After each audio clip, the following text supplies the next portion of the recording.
এই কাৰণে আজি এটা সোণালী সুযোগ সংগ্ৰামীসকলে কৈছে যে বদলেন সমস্যা সমাধান হ'ব লাগে, আন পিঠা সমাধান কৰিম, লিপিবদ্ধ আছে আৰু মুখেৰেও কৈছিলে যে সমস্যাবিলাক সমাধান কৰিম। এই কাৰণে সময় আহিছে। আজি যেনেকৈ কাশ্মীৰৰ ক্ষেত্ৰত ভাৰত চৰকাৰে একপক্ষীয় ডিচিশন লৈ পেলাই আগবাঢ়ি গ'ল, আমি আহ্বান কৰিছো যে বড়োলেণ্ডৰ ক্ষেত্ৰতো ভাৰত চৰকাৰে আগবাঢ়ি আহিব লাগে। বড়োলেণ্ড সৃষ্টি কৰা মানে ভাৰতত আৰু এটা ভাল শান্তি, এটা সম্প্ৰীতিৰ এটা নতুন ৰাজ্য গঠন হ'ব। ইয়াত এটা মানে উন্নয়ন সকলো পাবলৈ সক্ষম হ'ব, ন্যায় সকলে পাবলৈ সক্ষম হ'ব। ভাৰত চৰকাৰৰ যিবিলাক চহকী স্কিমবিলাক আছে এইটো ৰুট লেভেললৈকে কাম কৰাৰ সক্ষম হ'ব।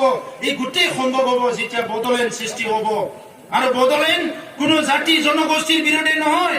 শেহতীয়াভাৱে হীৰা শৰণীয়া ডাঙৰীয়াই যিটো দ্বিতীয়বাৰ কোকৰাঝাৰৰ MP হ'ল, MP টো হৈ গ'ল, কিন্তু নিজৰ মানুহবিলাকক যিসকলে নিজৰ সমষ্টি বাকী এই সকলোকে দ্বিখণ্ডিত কৰি ৰাখিবলৈ চেষ্টা কৰিলে নিজৰ ৰাজনৈতিক লাভালাভৰ কাৰণে। ভাৰতৰ সংবিধানৰ তেখেতে যাই পেলাই শপত খালে যে মই সংবিধানৰ ৰক্ষা কৰিম, শান্তি সম্প্ৰীতি ভাৰতৰ নাগৰিকবিলাকৰ কাৰণে কাম কৰিম। কিন্তু আজি আহি পেলাই তেখেতে নিজৰ সমষ্টিত বড়ো অনাবড়ো বিসকলৰ মানে প্ৰতি মানে আজি যিটো ভয় দেখুৱাই পেলাই অনাবড়ো সকলক একত্ৰিত কৰিবলৈ ওলাইছে। আমি শুনিলো সিদিনা মানে কথা এটা শুনিলো যে তেখেতে বোলে ইয়েদি অবড়ো সেনা ৰাষ্ট্ৰসংঘই কেতিয়াবাই কৈছে পৃথিৱীত আৰু কোনো দেশে নতুনকে আৰ্মি ৰেজিমেণ্ট খুলিব নালাগে বুলি কৈছে, নতুন আৰ্মি ৰেজিমেণ্ট খুলিব নালাগে।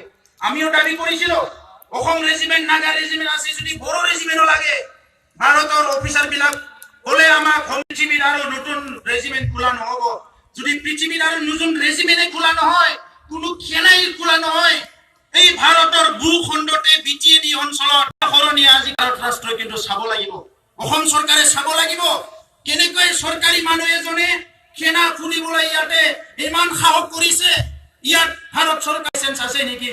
ইয়াত অসম চৰকাৰৰ চেংচন এপ্ৰুভেল লাইসেন্স আছে নেকি? এইটো চৰকাৰে স্পষ্ট কৰিব লাগিব। আৰু এই সেনা কিহৰ কাৰণে? না পাকিস্তান মানে আজি মানুহৰ মাজত ভুল বুজাবুজি সৃষ্টি কৰাৰ কাৰণে, না কোনোবা এটা ব্যক্তিগত স্বাৰ্থত ৰাজনৈতিক লাভালাভৰ কাৰণে কাম কৰাৰ কাৰণে এই কথা ধৰ্মগত সংগ্ৰাম মানে সংঘাত বিলাক আমি কেতিয়াও নিবিচাৰো। আমি সকলো সমমৰ্যাদা সম অধিকাৰ বিচাৰো। আজি আমি সংগ্ৰামী হৈ পেলাই বড়োলেণ্ড দাবী কৰি কোনো দিনে কোনো জাতি জনগোষ্ঠীৰ বিৰুদ্ধে আমি এক কিঞ্চিত কাম কৰা নাই। আজি তেখেতে যিবিলাক এলিগেশ্যন আনিছে তেনেকুৱা সংঘাত বিলাক বহুত ঠাইত হৈ গৈছে। আমি দুখিত তেনেকুৱা সংঘাত আমাৰ অঞ্চলতো হৈছে। ইয়াত আদিবাসী মানুহৰ জীৱন যাব লগা হৈছে, বড়োৰ জীৱন গৈছে, মুছলমান সকলৰ ভাইসকলৰ জীৱন যাব লগা হৈছে, বড়োৰো জীৱন গৈছে, কাৰোবাৰ ঘৰ জ্বলিছে, বড়োৰো জ্বলিছে। ইয়াৰ কাৰণে আমি দুখিত। কিন্তু এইটো কিয় আপুনি ৰিপিট কৰিব বিচাৰে, এইটো কিয় আপুনি পুনৰ ইয়াত মানে কৰিব বিচাৰে, এইটো দুখিত কথা। তো এই কাৰণে ৰাজনীতি কৰক, মষ্ট ওয়েলকাম। ভাৰত এটা পৃথিৱীৰ সৰ্ববৃহৎ গণতান্ত্ৰিক দেশ, ইয়াত সকলোৰে ৰাজনীতি কৰাৰ অধিকাৰ আছে। ৰাজনৈতিক দল খুলিব বিচাৰিছে খোলক, 2টা 3টা 5টা ৰাজনৈতিক দল খোলক, আমাৰ ক'বলগীয়া নাই। কিন্তু সেনা সৃষ্টি কৰি পেলাই যিটো সংঘাত সৃষ্টি কৰিব বিচাৰিছে তাক কিন্তু ক'ব লগা আছে।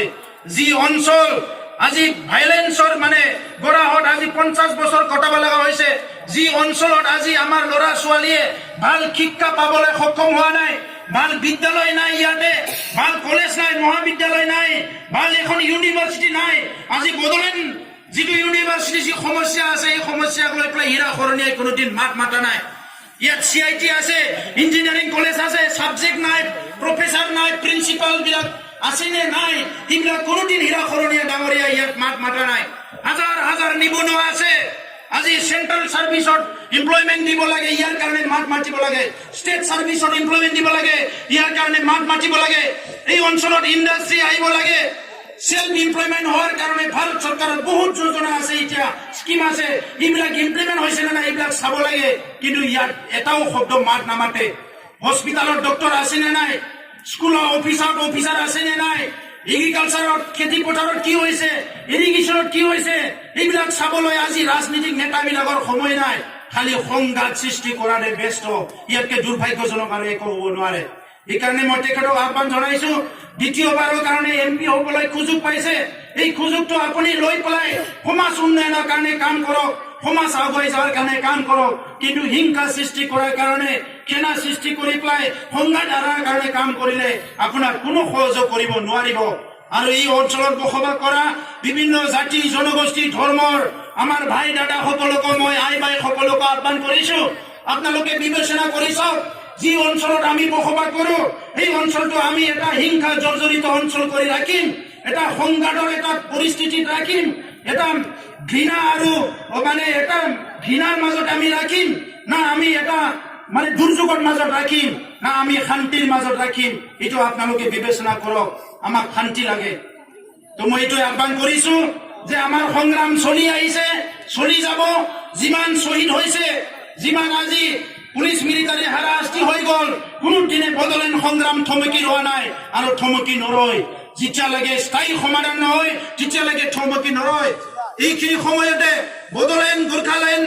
বাকী সমস্যা সমাধান যিটো ৰাজনৈতিকভাৱে সমাধান কৰিব লাগে ইয়াৰ লগতে মই সংগতি ৰাখি ক'ব বিচাৰিছো উগ্ৰপন্থী সমস্যা সমাধান কৰাটো ভাৰত ৰাষ্ট্ৰৰ পলিচি আছিলে অসম চৰকাৰৰ পলিচি আছিলে আজি যিসকলে সশস্ত্ৰ সংগ্ৰাম কৰি শান্তি আলোচনাত আহিছে অতি শীঘ্ৰে তেখেতসকলৰ লগত চুক্তি মানে সমাধান কৰিব লাগে এটা ভাল এটা পৰিস্থিতি যিহেতু আহিছে অলৰেডি সকলো আগবাঢ়ি আহিছে এই ভাল এটা পৰিস্থিতি পৰিৱেশৰ সুযোগ লয় এটা সমাধান সূত্ৰ ওলাব লাগে আৰু স্থায়ী সমাধান আনি শান্তি প্ৰতিষ্ঠা কৰি যিসকলে নিজৰ অধিকাৰৰ কথা কৈ পেলাই উন্নয়নৰ কথা কৈ পেলাই অস্ত্ৰ লৈ সংগ্ৰাম কৰিছিলে তেখেতসকলক মূল খুঁটিত আনি পেলাই নিজৰ নিজৰ পৰিয়ালত থাকি সামাজিক উন্নয়নৰ কাৰণে অৰ্থনৈতিক উন্নয়নৰ কাৰণে এই অঞ্চলৰ উন্নয়নৰ কাৰণে কাম কৰিবলৈ সুযোগ দিয়াৰ ব্যৱস্থাটো কৰিব লাগে মই চৰকাৰক আহ্বান জনাইছো ৰাইজোফोर गोबां खोथा बुंनो सानाखिसै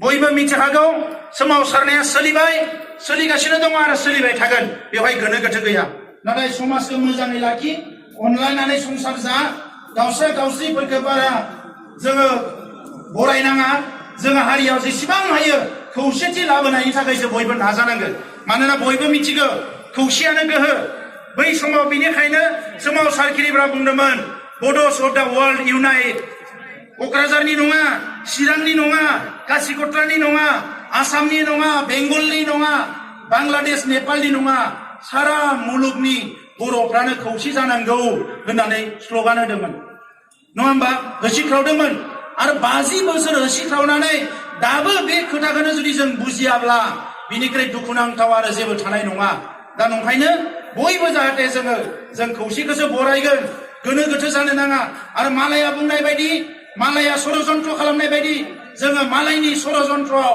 मालायनि जियाव गावनि गोदनाखौ अराय सम आथिंखौ अराय सम सोना लानो थाखाय राजि जानो नाङा हारिया थांनांगौबा जों हारसिङैनो थानांगोन हारसिङैनो नाजानांगोन मानोना नोंनि दुखु नोंनि खैफोदाव आय अनबायग्रा बे मुलुगाव बारा दायो नुनो गैया ओंखायनो दिनै गावजों गाव अनलायनांगोन सोर ओंखाम मोनजादों सोर ओंखाम मोनजायाखै सोर गथ'फोरखौ लेखा फरायहोनो हादों हायाखै मा जेंना दङ गैया गावजों गाव बिदा फंबायनि गेजेराव नायलायलायनांगोन खौरां लानांगोन रायलायलायनांगोन मालाया मा बुङो बुंबाय थागोन बियो जों जेला जौगालांगोन जोंनिया लेखा फरायनाया जेला बांगोन डाक्टार इन्जिनियार आईएएस अफिसारा बांगोन रां रुफा गोनां मानसिया बांगोन गिदिर गिदिर राजखान्थिनि नेता ओंखारगोन अब्ला मालाया जोंनो ओरैनो लामा हगारना होनो गोनां जागोन दा नंखायनो आं बेखिनि खोथाखौ बुंबाय बयनिसिमबो दिनै बेवहाय लैहोर लैहोर बाहागो लाफैनानै सुबुं गौमाखौ जाफुंसार होनायजों लोगोसे भारत सरकार आरो आसाम सरकारनो गोख्रों खौरां हरनो हानायनि थाखाय बयनोबो रोजा रोजा साबायखर बावनानै आंनि बुंनायखौ फोजोबबाय जय बर' हारिनि जय बर' हारिनि